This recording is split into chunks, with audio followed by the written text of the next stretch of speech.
Hello everyone. Today we are going to discuss current affairs of 19th and 20th of May. The first news is about new WhatsApp policy. Recently WhatsApp ने अपनी new policy को introduce किया है जिसके according हर WhatsApp user को ये permission देनी होगी कि WhatsApp जो कि Facebook की कंपनी है, मैं यहाँ पे इसको ड्रॉ कर देता हूँ।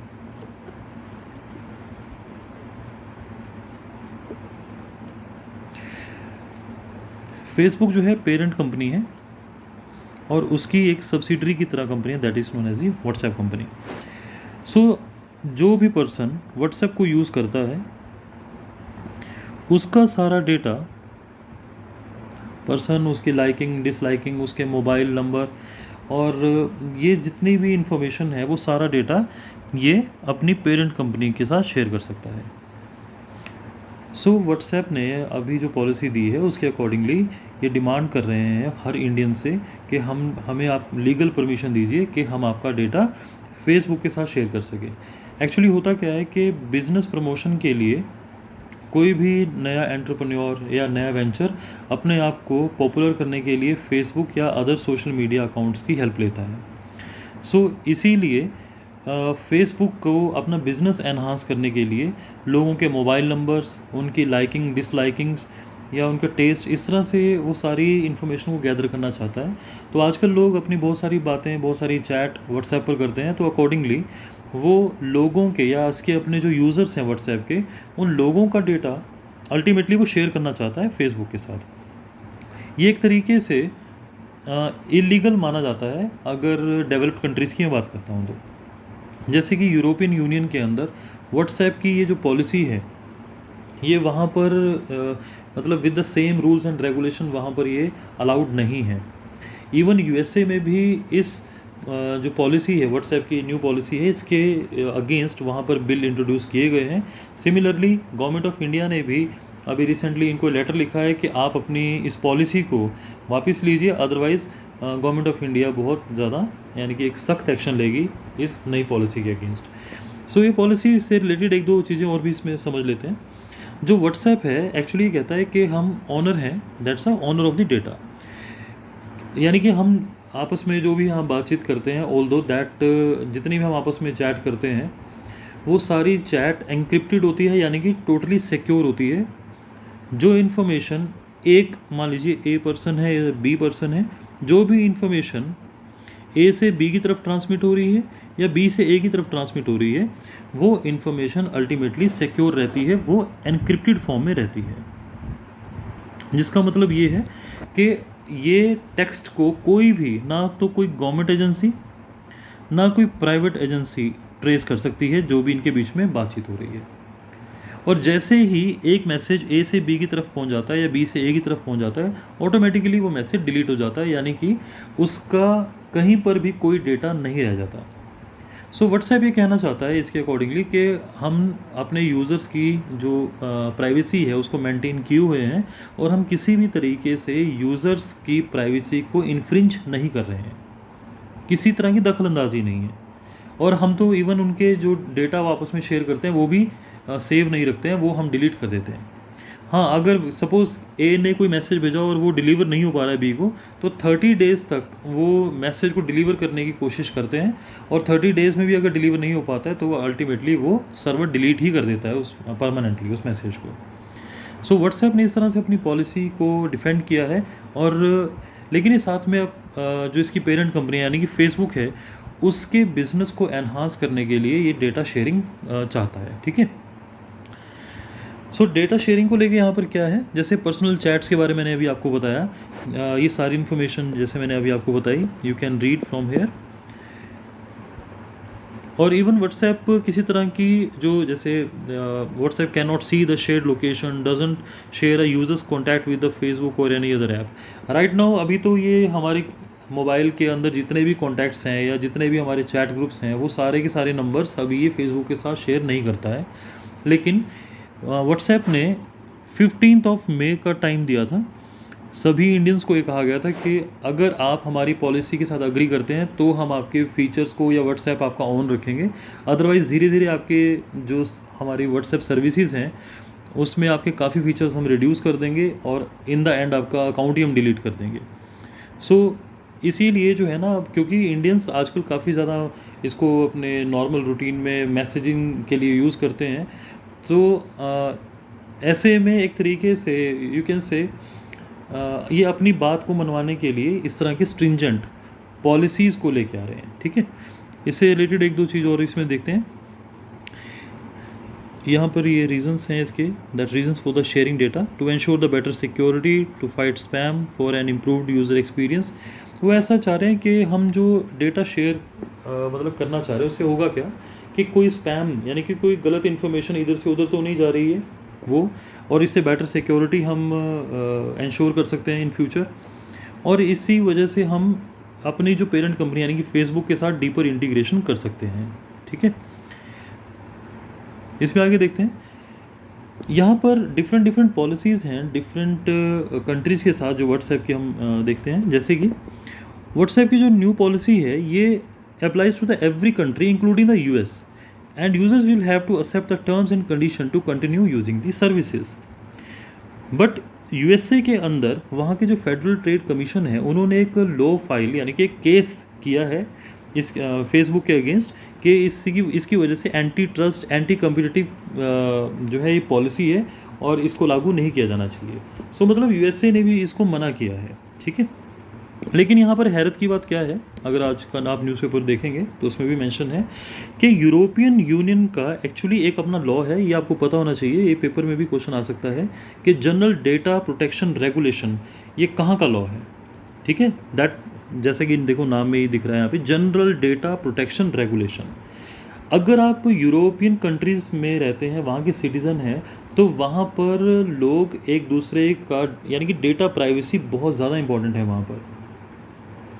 जिस तरह से हम ट्रू कॉलर के थ्रू यहाँ देख लेते हैं ना नंबर कि अच्छा यार इसकी कॉल आ रही है, कभी जो नंबर हमारे फ़ोन बुक में सेव नहीं होते हैं लेकिन वो ट्रू कॉलर जैसी एप्लीकेशन की वजह से हमारे स्क्रीन पर नज़र आने शुरू हो जाते हैं। होता क्या है, जैसे ही आप ट्रू कॉलर इंस्टॉल करते हो अकॉर्डिंग टू दैट आप तभी परमिशन दे देते हो ट्रू कॉलर एप्लीकेशन को कि वो आपकी जो फ़ोन बुक में जितने भी नंबर्स हैं उनको सबको रीड कर ले, और अल्टीमेटली वो सारा डेटा जो है वो एक जगह सर्वर पर जाके चला जाता है। तो जब भी कभी अनआइडेंटिफाइड नंबर से कॉल आती है तो आप वो अपने जो मेटा डेटा है उसका एप्लीकेशन का, वहाँ से उस नंबर से रिलेटेड नाम को सर्च कर लेती है और आपके नाम को डिस्प्ले कर देती है वहाँ पर कि इस ये जो अनआइडेंटिफाइड नंबर है इसका प्रोबेबली नाम ये है, क्योंकि और लोगों ने इसको इसी नाम से सेव कर रखा था इस नंबर को। ठीक है, ये अलाउड नहीं है ट्रू कॉलर, क्योंकि ये प्राइवेसी है और लोगों के डेटा को इकट्ठा कर रहा है, तो इस तरह की चीज़ें अलाउड नहीं है यूरोपियन यूनियन कंट्रीज़ के अंदर। ठीक है, सो वहाँ पर क्या है, general data protection regulation. So GDPR is one of the एक काफ़ी ज़्यादा स्ट्रिक्ट पॉलिसी उन्होंने यूज़ की हुई है, प्राइवेसी पॉलिसी है जो कि on the software product in the world. It ensures that the consumer have the full right on their data and how that data is process can even demand the eraser of the information. Suppose वहाँ पर ना जो users हैं उनका अपने data पर पूरा control है, वो जो डेटा देना चाहें वो डेटा शेयर कर सकते हैं, या उन्होंने शेयर कर दिया और उसके बाद वो चाहते हैं कि नहीं अब मैं इस डेटा को जो मैंने शेयर किया था आप उसको डिलीट कीजिए, तो आपको डिलीट करना ही पड़ेगा। तो वहाँ पर मतलब जो रूल्स हैं, रेगुलेशंस हैं, लॉ हैं, काफ़ी स्ट्रिक्ट हैं as far as data is concerned. While the WhatsApp privacy policy in the European Union also talks about the data sharing with the Facebook, consumers there get a special settling या जो special setting है यहाँ पर उनकी that called the managing and retaining your information। यानी कि इसके तहत मतलब क्या है इसका, under it consumers have the right to access, rectify, port and erase their information as well as right to restrict, object to certain processing of the information। कि वो अपने किसी पर्सन ने, यूरोपियन यूनियन के किसी भी सिटीज़न ने अगर अपना डेटा शेयरिंग को अलाउ किया है तो वो बाद में उसको रेक्टिफाई, उसको मॉडिफाई, उसको इरेज, इस तरह से वो करवा सकता है। यानी कि फुल कंट्रोल है वहाँ के सिटीजन्स का उस डेटा के ऊपर। Consumers in the European Union can even withdraw their consent to WhatsApp for processing their data. मतलब देखो कितनी लिबर्टी है उन लोगों को, और जबकि हमें यहाँ पर इस तरह की लिबर्टी नहीं दी गई है। तो इसीलिए गवर्नमेंट ऑफ इंडिया ने बहुत क्लैरिटी से इनको कहा है कि आप ऐसा कैसे कर सकते हैं कि यूरोपियन यूनियन के सिटीजन्स को तो स्पेशल आप एक तरह से डिस्काउंट दे रहे हैं या उनको परमिशंस दे रहे हैं कि वो अपने डेटा को प्रोसेस कर सकें, और दूसरी तरफ आप इंडियंस को, जहाँ पर इतना बड़ा एक यूज़र्स का बेस है, वहाँ पर आप इस तरह की स्ट्रिंजेंट पॉलिसीज़ को इंट्रोड्यूस कर रहे हो। ठीक है, और ये वाला ऑप्शन जो है और कहीं पर अवेलेबल नहीं है। ठीक है, इंडिया में आप ये याद रखेंगे, एक क्वेश्चन और आता है डेटा प्रोटेक्शन से रिलेटेड। एक बहुत पहले 2019 के आसपास एक रिपोर्ट दी गई थी by the justice Shri Krishna, और इन्होंने, यानी कि जो इनकी कमेटी की रिपोर्ट थी वो डेटा शेयरिंग के ऊपर ही आई थी कि डेटा शेयरिंग वगैरह या डेटा को कैसे प्रोटेक्ट करना है। हमने जो जस्टिस श्री कृष्णा कमेटी ने जो रिपोर्ट दी उसके अकॉर्डिंग क्या था कि इंडिया का या इंडिया के लोगों का जो डेटा है ना वो बाहर नहीं जाना चाहिए। जो इंडियंस का डेटा है वो इंडिया में ही रहना चाहिए, यहीं पर प्रोसेस किया जाना चाहिए। इस तरह की इन्होंने मतलब उस टाइम पर अपनी कुछ रिकमेंडेशंस दी थी, जिसके ऊपर ही डेटा प्रोटेक्शन बिल को इंट्रोड्यूस वगैरह किया गया था। ठीक है, सो आपको पूछेगा कि श्री कृष्णा कमेटी किससे रिलेटेड है, तो आप कहेंगे डेटा लोकलाइजेशन से रिलेटेड है। डेटा लोकलाइजेशन का मतलब क्या था, which aims to put curb on the transfer of personal data outside the country, यानी कि हमारे जो इंडियंस का डेटा है वो बाहर नहीं जाएगा। वो सारा का सारा डेटा अगर बाहर की कंपनियां यूज़ करना चाहती हैं उस डेटा को, तो इंडिया में आकर ही, यहाँ पर ही रहकर उनको वो प्रोसेस कर सकती हैं। It may come in conflict with the WhatsApp new privacy policy, यानी कि जो हम जस्टिस श्री कृष्णा कमेटी की रिपोर्ट थी और जो हमारा डेटा प्रोटेक्शन बिल है वो डेटा लोकलाइजेशन की बात करता है, और जबकि व्हाट्सएप कह रहा है कि हम आपका डेटा जो है फेसबुक, जो कि अमेरिकन कंपनी है, वहाँ पर ले जाके उसको प्रोसेस करना चाह रहे हैं। ठीक है, तो इस तरह से दोनों में कन्फ्लिक्ट हो सकता है। Next news is about the mucormycosis. Mucormycosis क्या है, एक फंगल इन्फेक्शन है जो रिसेंटली हमें कोविड-19 की जो पोस्ट मैनेजमेंट है उस टाइम पर हमें नज़र आ रहा है। दैट मीन्स जब कोई कोविड-19 का पेशेंट होता है उसकी ट्रीटमेंट के लिए डिफरेंट ड्रग्स को यूज़ किया जाता है, क्योंकि ऐसा नहीं है कि सभी, जैसे हुआ तो काफ़ी लोगों को है कोविड-19, लेकिन डेथ कुछ ही लोगों की हुई है। उसका रीज़न क्या है कि उनकी इम्यूनिटी इतनी स्ट्रांग नहीं थी, सो जिसकी वजह से वो जल्दी ही कोविड-19 से रिकवर नहीं कर पाए। सो उन केसेस में जिनकी इम्यूनिटी लो होती है वहाँ पर काफ़ी ज़्यादा स्टीरॉयड दिए जाते हैं और उनकी इम्यूनिटी को एनहांस और बूस्ट किया जाता है। सो स्टीरॉयड का प्रोलॉन्ग यूज़ करने की वजह से लोगों की इम्यूनिटी और ज़्यादा वीक हो जाती है in the longer run. So that is why उन लोगों में हमें अब एक इन्फेक्शन नज़र आ रहा है, that is known as a fungal infection, mucormycosis. The reduced immunity of the COVID-19 patient makes them more susceptible to this fungal infection. इसे हम ब्लैक फंगस और जाइगोमाइकोसिस भी बोलते हैं, जो कि बड़ा रेयर इन्फेक्शन है। ठीक है, सिंपली आपको बस याद रखना है। आप आजकल आप सभी सुन भी रहे होंगे इसे न्यूज़ में। इसका ट्रांसमिशन कैसे हो रहा है, थ्रू द इनहेलेशन, यानी कि सांस वगैरह लेने से। इनोकुलेशन, इंजेक्ट कर दिया मतलब किस चीज़ को, जैसे वैक्सीनेट की जाती है, या injection of the spores from the environment. देखिए, जिस तरह से कोई पेड़ अपने आप को प्रोपेगेट कैसे करता है, वो दूसरी जगह एक पेड़ दूसरे पेड़ को कैसे जन्म देता है, वो वहाँ अपने बीजों को, जो उसके फ्रूट्स होते हैं उसके अंदर जो बीच में उसके बीज होते हैं, वो उन सीड्स को दूर जाके कहीं पर ड्रॉप करवा देता है या दूर पहुंचा देता है। तो इसी तरह से फंगस भी अपनी रिप्रोडक्शन कैसे करती है, थ्रू दी स्पोर्स। तो ये वो स्पोर हैं जिसके थ्रू एक फंगस अपने, जैसे बीज पेड़ में, जैसे मैंने बीज का या सीड का एग्जांपल दिया, सिमिलरली फंगस के लिए स्पोर्स होते हैं। स्पोर्स को वो फैलाती रहती है और अपने आप को प्रोपेगेट करती है। ठीक है, फॉर एग्जाम्पल द लंग्स और sinus form the infection can occur after some inhale the spore from the air. मान लीजिए कोविड-19 के केसेस में जहाँ पर ब्लैक फंगस हमें इस तरह से मिली है, उस एरिया में अगर कोई सांस भी लेगा तो उसको भी ये फंगस हो सकती है। ठीक है, ये फंगस नहीं फैलती है बिटवीन द पीपल और बिटवीन पीपल एंड एनिमल। ठीक है, It usually occur in the people who have health problem or take medicines that lowers the body ability to fight the germs and sickness. So that means जिनकी immunity कम है उन लोगों को ही ये fungus हो रही है. और इसके सिम्टम्स क्या हैं? जैसे फेशियल स्वेलिंग हो जाएगी, नमनेस हो जाएगी, हेडेक है, और इसी तरह से कुछ स्पॉट्स पड़ जाएंगे आंखों के आसपास, एब्डोमिनल पेन वगैरह, और सिमिलरली जो बाकी कोविड रिलेटेड प्रॉब्लम्स हैं similarly. Third news is here which is about UNESCO, जिसमें आज ये न्यूज़पेपर में था, new sites added to the India's tentative list of the UNESCO world heritage site. देखिए, यूनेस्को एक इंटरनेशनल ऑर्गेनाइजेशन है जो पूरे वर्ल्ड के जो हेरिटेज हैं उनको ये सिंबलाइज करता है, यानी कि स्टैंप लगाता है उनके ऊपर कि हाँ जी, ये आज से ये बिल्डिंग आज वर्ल्ड लेवल की हेरिटेज बिल्डिंग बन गई है ये. तो उसको बोलते हैं हम कि यूनेस्को वर्ल्ड हेरिटेज साइट्स बोलते हैं उसको. ठीक है. सो अभी रिसेंटली हमने 9 साइट्स हमने प्रपोज़ल दिया था. उन 9 साइट्स में से जो 6 को ही उन्होंने अभी एक्सेप्ट किया है कि हम ठीक है इसके ऊपर सोच विचार कर लेते हैं, और इन जो 6 साइट्स को चुना गया है, इन साइट्स को हम जल्द ही वर्ल्ड हेरिटेज साइट्स की उस लिस्ट में इंक्लूड कर देंगे. सो अभी भी टेंटेटिव हैं वो 6 साइट्स. कौन सी हैं? मराठा मिलिट्री आर्किटेक्चर महाराष्ट्र की है. देन हीरे बंगाल मेगालिथिक साइट है. उसके बाद है भेड़ा घाट, लेमाटा घाट of the Narmada valley Madhya Pradesh.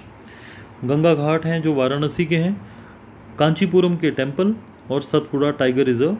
ये साइट्स अभी आपको लिए इतनी इंपॉर्टेंट नहीं है. जब ये फाइनलाइज हो जाएंगी उसके बाद इन साइट्स को आपको याद करना होगा कि कौन कौन सी साइट्स को अल्टीमेटली फाइनलाइज किया गया है. ठीक है.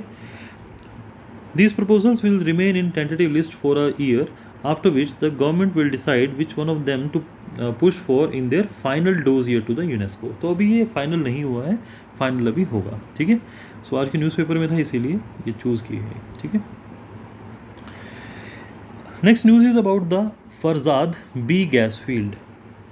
पहले मैं आपको ये बता देता हूँ फरजाद बी गैस फील्ड कहाँ पर है. ये 4th न्यूज़ है हमारी, आज के न्यूज़पेपर में थी ये. आप यहाँ पे देख रहे हैं इंडिया के इस तरफ है यहाँ पर पाकिस्तान, और पाकिस्तान के बिल्कुल साथ में है अफ़गानिस्तान, और अफ़गानिस्तान के साथ में यहाँ पर है ईरान. यहाँ पर सो ईरान, मैं आपको सिर्फ ईरान की पोजीशन बताने के लिए मैप यूज़ कर रहा हूँ, ये वाला मैप. तो ईरान यहाँ पर है. अब इस तरफ आए आप, यहाँ पे ये ही ईरान है यहाँ पर. ठीक है. सो ईरान के ये जो एरिया आप देख रहे हैं ये है पर्शियन गल्फ, जहाँ पर आपको ब्लू कलर नज़र आ रहा है, जहाँ मैं PG लिख रहा हूँ, दैट्स अ पर्शियन गल्फ. ये सारा पानी आप है ना, इसके बीच में ही है यहाँ पर Farzad A, Farzad B. Farzad A और फरजाद बी जो गैस और ऑयल से रिलेटेड रिजर्व ऑयल या रिजर्व्स हैं यहाँ पर, उनकी बात हो रही है. Recently India has lost Farzad B gas field in the Persian Gulf. अब आपको समझ आ गया होगा कि जो फरजाद बी हैं ये गैस फील्ड है कहाँ पर, पर्शियन गल्फ में है. After the Iran awarded a contract for developing the giant gas field to the local company. Actually Iran ने अपना जो इस यहाँ से गैस निकालने का कॉन्ट्रैक्ट था वो वहाँ की ईरान की लोकल कंपनी को ही दे दिया है, और हमारी जो कंपनी थी वहाँ पे बिड कर रही थी उसको अब ये कॉन्ट्रैक्ट नहीं मिलेगा. तो वो कौन सी कंपनी थी जो हमारी थी? ONGC विदेश लिमिटेड. इसको बच्चों OVL बोलते हैं. ठीक है. ये लिखा है यहाँ पे OVL. OVL जो है ना, इसने 2008 में वहाँ पर डिस्कवर किया था फारसी ऑफशोर एक्सप्लोरेशन ब्लॉक जो वहीं पर्शियन गल्फ में है, कि 2008 में ही इन्होंने डिटेक्ट कर लिया था कि यहाँ पर काफ़ी ज़्यादा गैस वगैरह पड़ी है, तो हम लोग इसको एक्सप्लोर करेंगे, तो हमें कॉन्ट्रैक्ट दे दो. ठीक है. तो ये हमें याद रखने की ज़रूरत नहीं है कि कितने क्यूबिक मीटर फीट है वहाँ पर, ये याद नहीं रखना है हमने. इस जगह पर मतलब काफ़ी अच्छी खासी गैस अवेलेबल थी. ठीक है. तो इसी तरह से आपके लिए इससे पहले एक्चुअली आपको ये इंपॉर्टेंट है, हम जो इस पर फोकस करना है हमने. Farzad B is a second Indian investment proposal to come unstuck in Iran despite commitments by the top leaders of the both countries. Actually last year हुआ क्या है कि ईरान ने हमें वहाँ के चाबहार रेलवे लिंक को हम डेवलप कर रहे थे। हम चाबहार रेलवे लिंक को क्यों डेवलप कर रहे थे, मैं आपको बता देता हूँ। ये आप देख रहे हैं यहाँ पे चाबहार। चाबहार आपसे क्वेश्चन आ सकता है कहाँ पर है, ये ईरान के ही जगह पर है। ईरान के एक पोर्ट है दैट इज़ नोन चाबहार। हमने इसको डेवलप कर रहे थे, और इसके साथ आप ये देख रहे हैं जो ब्लू कलर आप ये सारी नज़र आ रही है, ये एक एक्चुअली रेलवे लिंक हम डेवलप कर रहे थे जो कि $2 बिलियन का था। लेकिन ईरानियन गवर्नमेंट ने हमें इस प्रोजेक्ट से भी बाहर निकाल दिया। उन्होंने ऐसा इसलिए कहा क्योंकि हमारी जो ब्यूरोक्रेसी है वो फाइल्स, इस प्रोजेक्ट से रिलेटेड फाइल्स को इधर उधर करती रही कि हाँ जी हम साइन कर रहे हैं, बस कल कर देंगे, ऐसा कर देंगे, तो अल्टीमेटली डिले करते जा रहे थे। सो इस वजह से ईरान ने इस प्रोजेक्ट से हमें बाहर निकाल दिया है। सो आपने याद रखना है फारजाद बी कहाँ के हैं, पर्शियन गल्फ में जो गैस फील्ड है उनकी बात थी, Farzad. Next news is about the North Stream 2 pipeline. पहले इसका डायग्राम देखते हैं गाइस। एक्चुअली ये इसका आप डायग्राम जो देखेंगे, रशिया की इस एरिया से, जो पिंक कलर आपको नज़र आ रहा है, इस एरिया से, यहाँ से गैस पाइपलाइन को, ये देखिए ये सारा जो है sea that is known as a Baltic Sea. Baltic Sea के नीचे से एक पाइप यहाँ से निकाली जाएगी और अल्टीमेटली जर्मनी तक पहुँचाई जाएगी। दूसरे डायग्राम में चलते हैं। ये देखिए जगह यहाँ पे है उस लुगा से ये बाल्टिक सी में से नीचे नीचे यहाँ पर अंडर वाटर या अंडर सी एक पाइपलाइन यहाँ बिछाई जा रही है, और इसको जर्मनी के इस पोजीशन पर, जिसका नाम हमें याद रखने की ज़रूरत नहीं है, मतलब सिंपली रशिया टू जर्मनी तक हमने लेके आनी है पाइपलाइन। इस प्रोजेक्ट का नाम है north Stream 2 natural gas pipeline. मैं आपको इससे पहले बता दूं, एक्चुअली ये पाइपलाइन पहले इस तरह से आने के लिए बनाई गई थी, यानी कि थ्रू यूक्रेन आनी थी ये। हुआ क्या यहाँ पर, यूक्रेन और रशिया की आजकल लड़ाई है, इसीलिए रशिया चाहता था कि वो अपनी पाइपलाइन को यूक्रेन से ना निकाले, अदरवाइज इसकी पाइपलाइन को नुकसान पहुंचा सकते हैं यूक्रेनीज।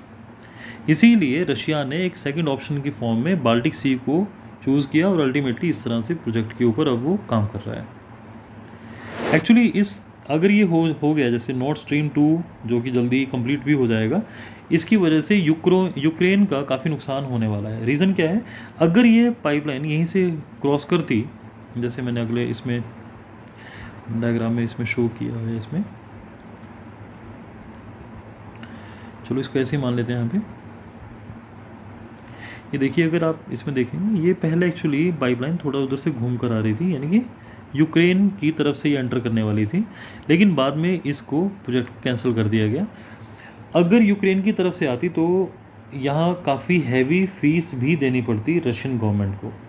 सो इस तरह से अब रशियन गवर्नमेंट अपना पैसा बचा सकती है उस फीस का। सो अल्टीमेटली ये जर्मनी तक अब पाइपलाइन पहुंचाई जाएगी। ठीक है, तो आपने याद रखना है क्या है, नॉर्थ स्ट्रीम 2। इसको पढ़ लेते हैं एक बार। इन 2015 गैसप्रोम क्या है, रशिया की जो गैस एक्सप्लोरेशन कंपनी है, काफ़ी बड़ी कंपनी है गैसप्रोम, and the 5 other European energy firms decided to build the Nord Stream 2 which is valued at the $11 billion। 1200 kilometre की पाइपलाइन है, ये उस लोगा से ग्रिफ्सवॉल्ड तक चलेगी, यानी जर्मनी तक, रशिया टू जर्मनी, और ये बाल्टिक सी के थ्रू आएगी। The pipeline will stretch across the Baltic Sea, exit point Germany है, जर्मनी तक आ रही है, और ये 55 बिलियन क्यूबिक मीटर जो गैस पर ईयर लेकर आएगी, जिसकी हमें याद रखने की ज़रूरत नहीं है। ठीक है, ये कंट्रोवर्शियल क्यों है, क्योंकि यूएसए की जो दोनों पार्टीज़ हैं, डेमोक्रेटिक और रिपब्लिक पार्टीज़, उन्होंने ये कहा था कि अगर ये प्रोजेक्ट हो गया, मतलब कंप्लीट हो गया, तो इसकी वजह से पूरा का पूरा यूरोप डिपेंड हो जाएगा रशियन सप्लाई के ऊपर। दैट मीन्स जो एनर्जी नीड है यूरोपियन लोगों की, वो सारी डिपेंड हो जाएंगी रशिया के ऊपर। और यूएसए कभी ऐसा नहीं चाहता कि रशिया के ऊपर कोई डिपेंडेंट रहे, है ना। इसी वजह से जो यूएसए ने सैंक्शंस लगा दी थी दिसंबर 2019 में, कि जो कंट्रीज़ इसका साथ देंगी, हम उन कंट्रीज़ के जो है ना बैन कर देंगे काफ़ी उनकी फैसिलिटी से। So project has also the Ukraine, whose ties with the Russia have seriously deteriorated in the aftermath of the Crimean conflict in 2014.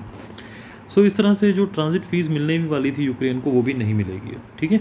तो ये आज के न्यूज़पेपर में था अगेन, आप इसको प्लीज़ थोड़ा सा वहाँ पर भी रीड कर लीजिएगा। इससे पहले स्ट्रीम, ये देखिए नोट स्ट्रीम जो है ऑलरेडी कंप्लीट हो चुकी है, अब नोट स्ट्रीम 2 बनने वाली है, ठीक है।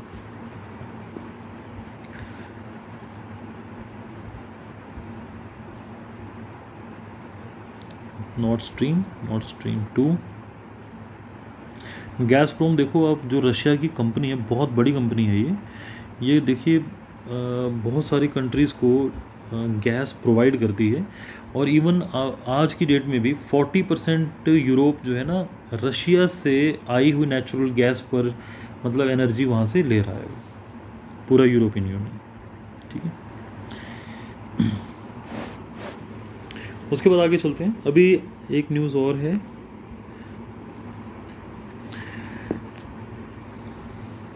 That is a 5th news. China protest US navy passage via Taiwan straight. पहले ताइवान स्ट्रेट देख लेते हैं, ताइवान स्ट्रेट कहाँ पर है।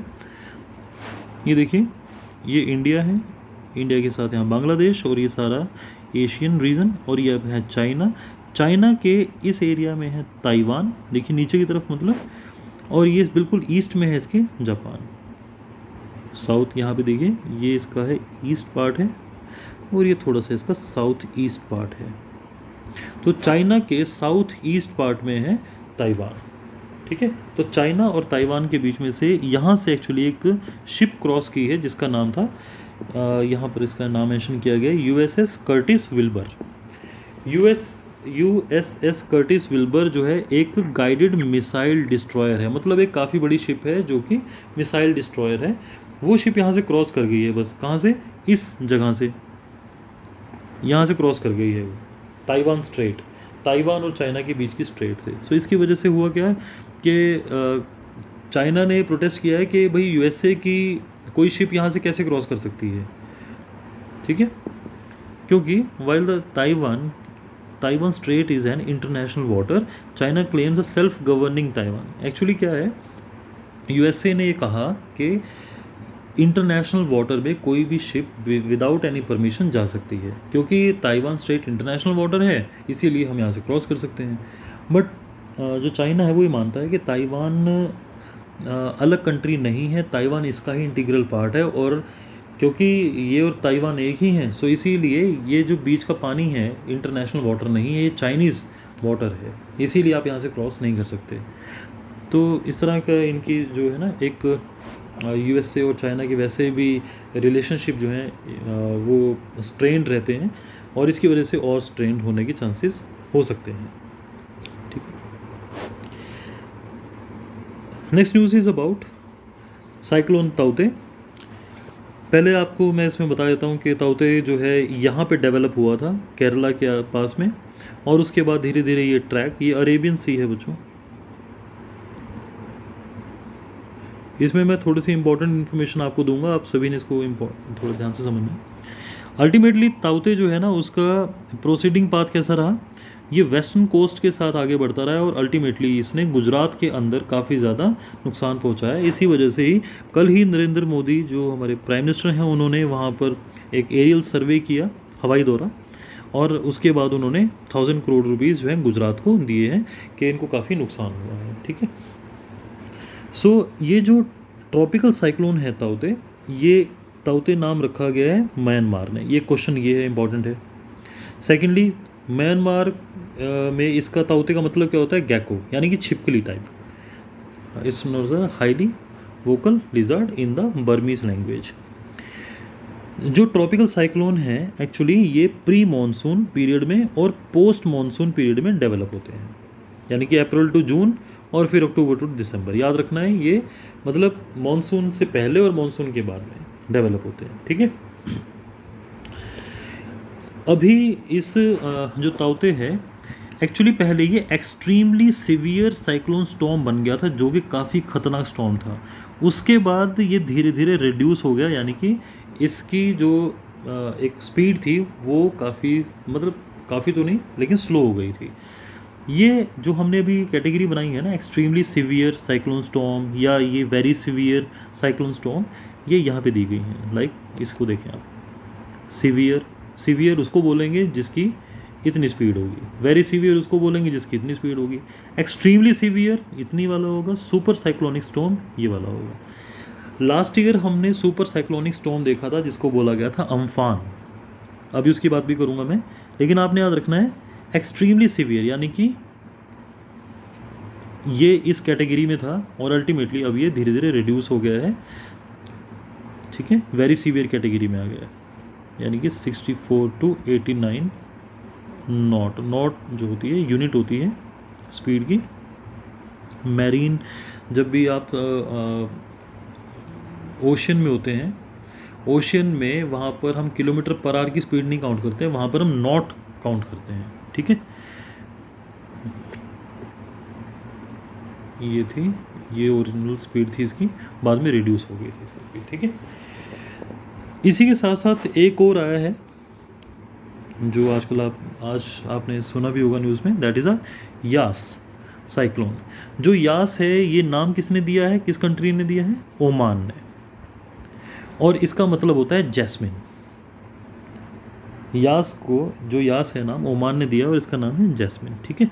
लास्ट ईयर एक्चुअली हमने 2 साइक्लोन देखे थे, काफ़ी बड़े थे, एक जिनमें से था सुपर साइक्लोन था जिसका नाम था अम्फान, और अम्फान देखिए, अम्फान आया था ईस्ट कोस्ट पर और वेस्ट कोस्ट पर आया था निसर्ग, यहाँ पर आया था अम्फान, ठीक है। इंडिया के पूर्वी तट पर यानी कि ईस्टर्न कोस्टल एरिया में अम्फान आया था और वेस्टर्न में आया था निसर्ग, याद रखना आप ये। तो अभी जो यास है वो इस तरह से डेवलप हो रहा है, देखिए यहाँ पे हवाएं घूम रही हैं धीरे धीरे, बस ये डेवलप होकर अल्टीमेटली ये इसका पाथ रहने वाला है, तो उड़ीसा और कोलकाता के अंदर जाएगा ये। एक आपके लिए इम्पोर्टेंट इन्फॉर्मेशन ये है कि अगर आपसे वो पूछता है कि मैक्सिमम कहाँ पर डेवलप होते हैं साइक्लोन, तो आपने कहना है हमारे पास जो बे ऑफ बंगाल है यहाँ पर डेवलप होते हैं। अगर यहाँ पे 4 डेवलप हो रहे हैं तो यहाँ पर 1 डेवलप होता है, मतलब 1:4 की होती है यहाँ पर। तो ज़्यादा आपसे क्वेश्चन ये पूछेगा कि ज़्यादा साइक्लोन कहाँ डेवलप होते हैं, बे ऑफ बंगाल में। क्यों? क्योंकि यहाँ का जो सरफेस टेम्परेचर हो जाता है ना, ओशन का सरफेस टेम्परेचर वो जल्दी गर्म हो जाता है। ओशन यहाँ पे 27 डिग्री सेल्सियस, क्योंकि यहाँ पानी रिलेटिवली स्टेगनेंट है, क्योंकि यहाँ पानी तीनों तरफ से कवर्ड है लैंड से। जबकि अगर हम कंपेयर करें तो अरेबियन सी जो है इतना ज़्यादा कवर्ड नहीं है, इसीलिए वहाँ पर जो साइक्लोन्स हैं उनकी सिविरिटी भी कम है और साइक्लोन्स का नंबर भी कम आता है वहाँ पर, ठीक है। जैसे कि रीज़न अभी देख रहे हैं हम ताउते का, वार्मर देन द, क्योंकि बे ऑफ बंगाल जो है it's a warmer than the Arabian Sea, thus providing a necessary cushion for the cyclone to form. अभी लास्ट ईयर जैसे हमने देखा था 2018 में साइक्लोन मिकानू आया था, फिर उसके बाद वायु आया, फिर उसके बाद निसर्ग आया जिसकी हम बात कर रहा था वेस्टर्न कोस्ट पे, और फिर अभी ताउते आया, और इसके बाद अभी यास ही आया है एक और, ठीक है। तो ट्रॉपिकल साइक्लोन जो होते हैं उनको सी सरफेस टेम्परेचर चाहिए होता है 26, 27, 28, और Arabian Sea has a degree और द 2 कूलर देन द, मतलब अरेबियन जो सी है उसका टेम्परेचर बे ऑफ बंगाल से 1 या 2 डिग्री सेल्सियस कम ही होता है, इसीलिए वहाँ पर ज़्यादा तूफान नहीं आते, बे ऑफ बंगाल में ज़्यादा तूफान आते हैं, ठीक है। मिकानू, वायु, निसर्ग, ताउते, इतने दिन तक यानी कि ये जो तूफान थे ये बने रहे, तो जिसकी वजह से ज़्यादा डिस्ट्रक्शन हुई है, ठीक है। So thank you so much for bearing the patience.